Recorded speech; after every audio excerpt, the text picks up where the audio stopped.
Hey guys, I want to give a brief overview of the sun notes.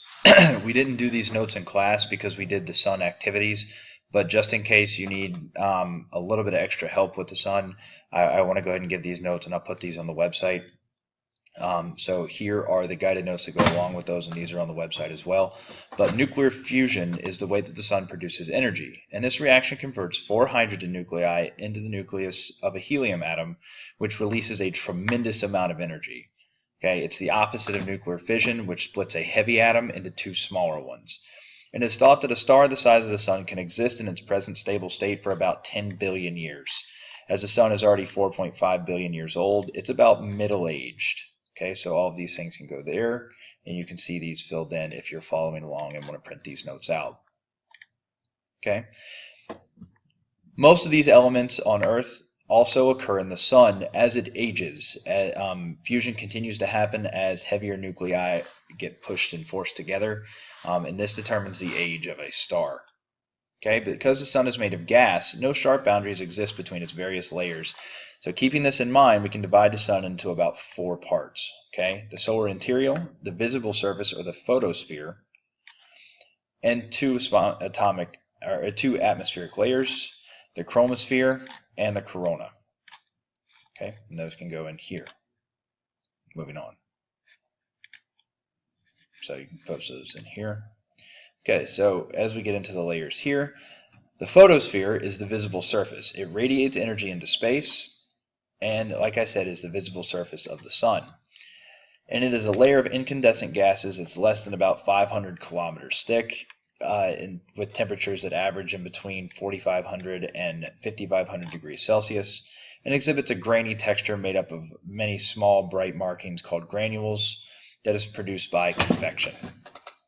Okay, and we can see a structure of the sun here, and this would go good if you were doing the group 1 assignment on day 5.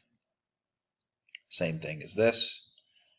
Okay, the chromosphere is a solar atmosphere found directly above the photosphere and is a thin, hot layer of incandescent gases about a few kilometers thick, and you can see the temperature ranges here, very, very hot.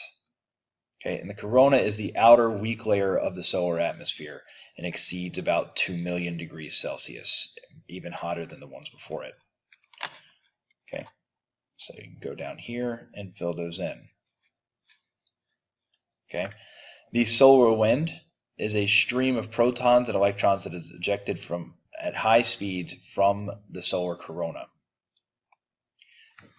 Okay, and this can be very damaging to planets. The reason that the Earth is protected, we've already talked about this, is because of its magnetic field, which repels the solar wind.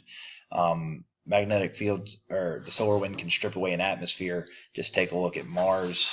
But the reason that Earth is able to maintain its atmosphere is due to the fact that it has that magnetic field. Okay, so a sunspot is a dark, cool spot on the sun that is cool in contrast to the surrounding photosphere.